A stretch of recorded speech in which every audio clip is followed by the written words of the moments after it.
All right, welcome back. This is the part 2 of using Neo4j with Python.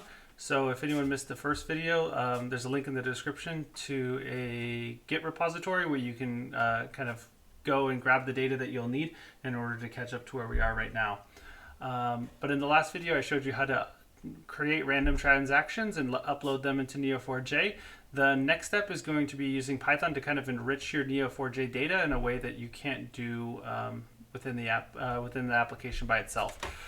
So just a quick preview. Here's kind of where we stand. So we have 50,000 different transactions, and in this case they just have one label. So if you just view the first 25, you'll notice that you just have 25, in this case, little nodes. You can look at the different properties that you have within this data, but that's not very helpful in the sense that you can't see at a first glance different transaction types or vendors. So I'm going to show you how you can use Python to further enrich this data. All right, let me load up Jupyter Notebooks. Okay, so the first thing that I want to do is I want to actually query I want to use the Neo4j database to get values back to then enrich them in a Python script and return them to Neo4j. So what I mean by that is, for example, here I would like to see the different I would like to have the different nodes have a label of what type of transaction it would be. To do this within Neo4j is actually a little bit difficult because you can't do loops within a for each clause. So what I mean by that is I'm just going to copy and paste things over because I hate writing while talking. Let's say I wanted to view the different transactions, right? And I wanted to collect all of the distinct transaction types. In this case, I used the with and collect statements in order to collect a list of unique transactions. And then let's say I'd want to iterate over each of those transaction types, return the transaction, all of the transactions related to that type, and set the label equal to that transaction. In this case, I'm just going to set it equal to I. So how you'd read this is this first returns all of the transactions. This collects all of the unique transaction types, which is a property of all of the transactions, into a list. Then I want to iterate over the list from whatever start from 0. Think of this just like as Python to size. So however many items are in this transaction or in this list. So I know that this list is going to be 4 elements long. Then I want to match, I get a different set of transactions using this alias j. And I want to match where j equals the unique transaction. So for example, if I wanted to get all of the cash withdrawal components, then this would say match j is the alias transaction, where the transaction type is cash withdrawal. And then I want to set the label. In this case, I wanted to just set the label to an integer, so whatever iteration of I, and then return j. Something along those lines. If you do this, you'll notice that you'll get a invalid use of match inside for each, which means you can't use the match with that inside the for each clause, which is actually problematic for what I want to do. So how you do this in Python is pretty straightforward. So first thing you do is I'm just kind of building upon the things I showed you in the last video. So in this case, I have a unique transactions type command, which I'm going to pass it in as a list because I know my function here iterates over a list. So I'll just pass it a list. And I want to return the distinct transaction types in a list. A few points of clarification. Since sometimes I want to return commands and sometimes I don't want to return commands, I added this little input to my function. So if I want to see a value, then I, of course, set it to true. And if not, I'll set it to false. But all the rest is generally the same. So I connect to the database. I create a session.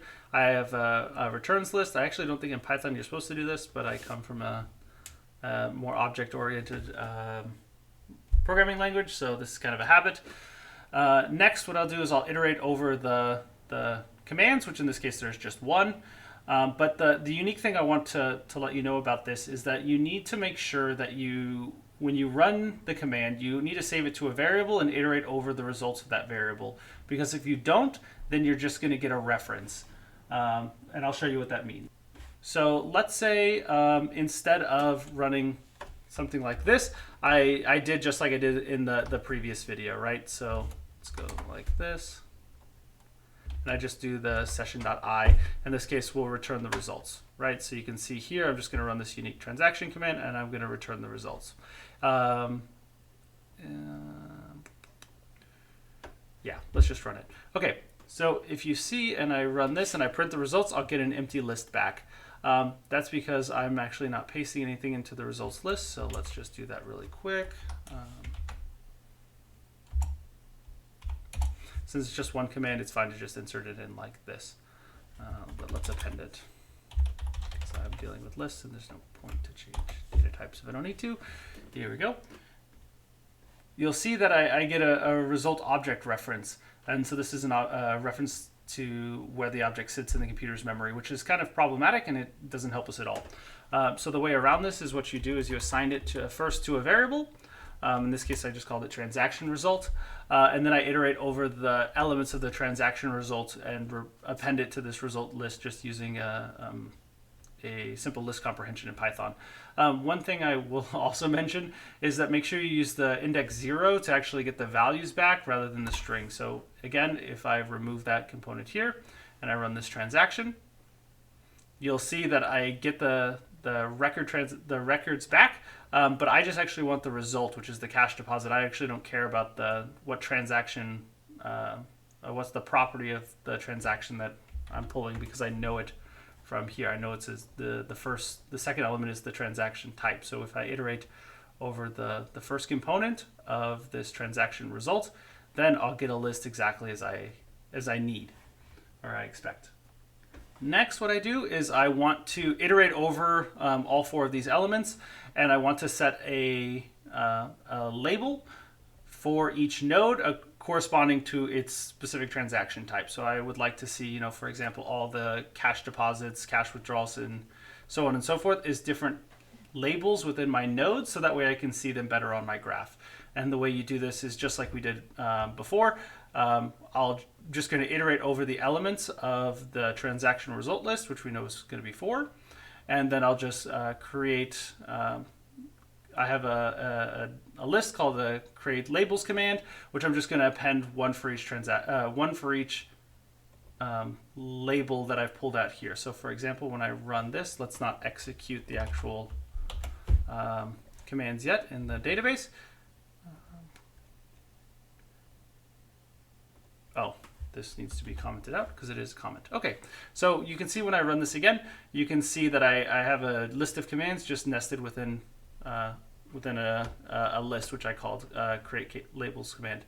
So let's actually run this and see what actually happens. So you can see again, here's what my Neo4j browser looks like beforehand. After I run this, yep, transaction is done. Wait a second, and I should see a big 4 different labels appearing here.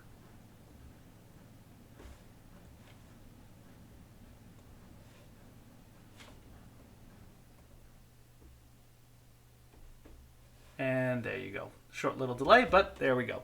Now you can see if I rerun this command in Neo4j, you can see this data starts to look a little bit more there's a little bit more value in this data set now, but it's still not fully where we need it. So next I'll show you how to use more complex nesting within Neo4j so you can start seeing better relations between these nodes.